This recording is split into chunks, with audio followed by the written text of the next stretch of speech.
24. Welcome dear student, myself Priyanshi Pandey. In today's lecture, we are going to learn about clauses. A clause is a part of a sentence of which is also a group of a word, but unlike a phrase, it has a subject and a predicate. हमारे sentence में क्या क्या रहना चाहिए वो यहाँ पे मैंने लिखा है. पहले वन मेन क्लॉज, हमारे सेंटेंस में एक मेन क्लॉज होना चाहिए. सेकंड, टू और मोर मेन क्लॉज, अगर हमारे सेंटेंस में दो या दो से ज्यादा मेन क्लॉज आते हैं उसे हम क्या बोलते हैं, कोऑर्डिनेटर. और थर्ड में ये हमें पता चल रहा है one main clause and one और मोर सबऑर्डिनेटर क्लॉज. हमारे सेंटेंस में एक मेन क्लॉज रहना चाहिए या एक से ज्यादा सबऑर्डिनेट क्लॉज होना चाहिए जिसको हम सबऑर्डिनेटर्स कहते हैं.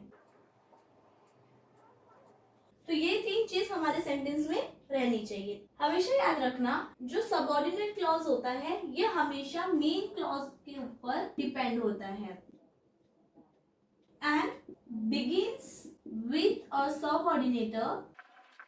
They are follow as WH question, although, as, if, that, because, before. So these all are the subordinator words. For an example, I think he is crazy. This is our statement. We are going to identify the main clause and then we have to identify our subordinate clause. I think is our main clause. Okay, now I am going to question to this. What do you think? I think that he is crazy. That is our subordinator. That he is crazy is our subordinate clause. Clear? मतलब कि देखो कि I think जो है ये हमारा main clause है. अब जब मैं इस पे क्वेश्चन करूंगी कि तुम क्या सोच रहे हो तो मैं जवाब कैसे दूंगी कि मैं ये सोच रही हूँ कि ये क्रेजी है. तो दैट ये जो है हमारा सबऑर्डिनेटर है. हमने देखो यहाँ पे दैट लगाकर ये हमारा सबऑर्डिनेट क्लॉज हमने आइडेंटिफाई किया. अब हम लोग काइंड ऑफ क्लॉजेस पढ़ेंगे. So there are three kind of clauses. First is noun clause, second is adjective clause and third is adverb clause. मैं अब आप लोगों को एक एक क्लॉज को एक्सप्लेन करती हूँ. सो हम पहले नाउन क्लॉज के बारे में पढ़ेंगे. The noun clause does the work of a noun and asks what to the main clause to get the answer in the subordinate clause. Here is a statement. It is a fact that he is lazy.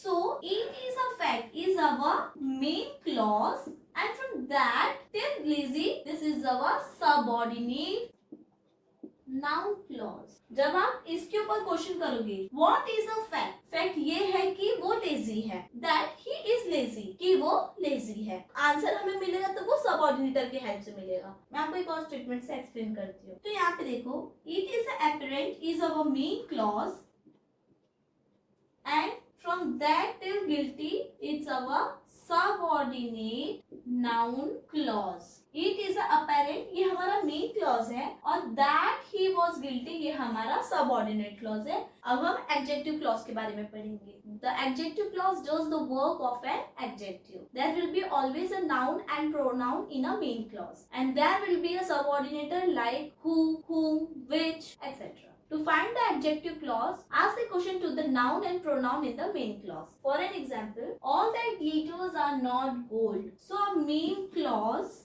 will be all is not gold. समझ नहीं पाए होंगे तो मैं आपको इसे बताती हूँ. अब देखो ये जो मेन क्लॉज है ये हमारा है all is not gold. जब आप मेन क्लॉज के नाउन या प्रोनाउन के ऊपर क्वेश्चन करेंगे तब आपको एडजेक्टिव क्लॉज मिल जाएगा. तो यहाँ पे हम किसको क्वेश्चन करेंगे, ग्लिटर्स पे. क्या क्वेश्चन करोगे आप, what is not gold. So answer you will get all that glitters are not gold. So our subordinate adjective clause will be that glitters. One more example. Where is the book which he left for me? So here subordinator is which and we have to ask the question on noun or pronoun in the main clause. Where is the book is our main clause.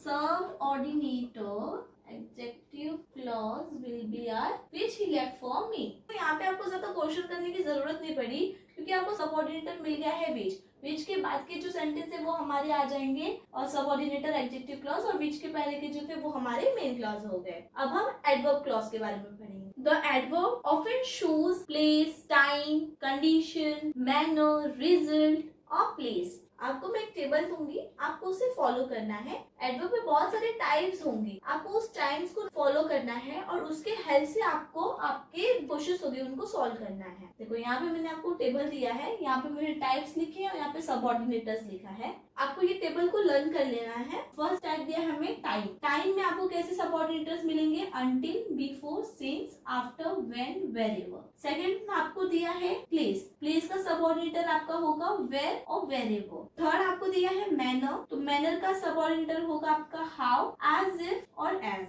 Condition आपको fourth दिया है और उसके सबऑर्डिनेटर्स होंगे if, weather, unless. फिर आपको दिया है कॉज और रीजन, तो उसके लिए सबऑर्डिनेटर्स दिया है बिकॉज, एज, सिंस। फिर आपको दिया है कंसेंशन और सपोर्ट, तो उसके लिए आपके सबऑर्डिनेटर्स रहेंगे दो, ऑल्दो, इवन दो। फिर आपको दिया है कॉन्सिक्वेंस और रिजल्ट, सो आपको उसमें सबऑर्डिनेटर है सो दैट, सच दैट। फिर आपको दिया है कंपैरिजन और उसके लिए आपको सबऑर्डिनेटर्स रहेंगे एज, दैट। और लास्ट आपको दिया है पर्पस, तो उसके लिए आपको सबऑर्डिनेटर्स रहेंगे so that, in order that, both in subordinator clause. आप इसे नहीं समझे रहेंगे। अब मैं आपको इसे सेंटेंस के थ्रू एक्सप्लेन करूंगी।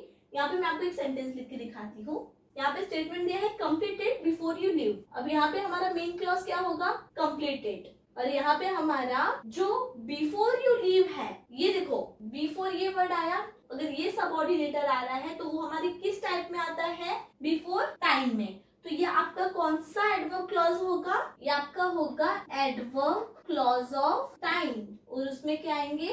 Before you leave. अब आपको शायद समझ में आ गया होगा कि मैंने ये टेबल क्यों दिया है। ये टेबल के थ्रू आप ये सारे टाइप्स को लिख सकते हैं आराम से। मैं एक बार वापस एक्सप्लेन करती हूँ। यहाँ पे देखो स्टेटमेंट दिया है कंप्लीटेड बिफोर यू लीव। अब बिफोर ये हमारा सबऑर्डिनेटर है। ये सबऑर्डिनेटर कौन से टाइप के लिए आता है? टाइम के लिए, राइट। आप जब एडवर्ब को आइडेंटिफाई करोगे, एडवर्ब क्लॉज को, तो आपको ऐसे लिखना पड़ेगा एडवर्ब क्लॉज ऑफ टाइम। अगर समझो आपके स्टेटमेंट में इफ आ गया तो आप लिखोगे एडवर्ब क्लॉज ऑफ कंडीशन। मैं आपको कुछ और एग्जांपल से एक्सप्लेन करूँ। अब यहाँ पे देखो स्टेटमेंट दिया है he leaves so that he can ईट। यहाँ पे हमारा मेन क्लॉज क्या होगा? He leaves. और यहाँ पे हमारा सो दैट, ये हमारा क्या है?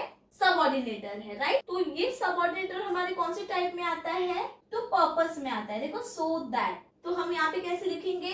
Adverb clause of purpose and then you have to complete your statement so that he can eat. उम्मीद करती हूँ कि आप लोगों को क्लॉसेस काफी अच्छी तरीके से समझ में आ गया होगा। अगर आपको इसके रिलेटेड कोई भी डाउट रहेगा तो आप मुझे कमेंट कर सकते हैं। मैं आपके डाउट जरूर क्लियर करूंगी। मिलते हैं नेक्स्ट वीडियो में। Bye bye.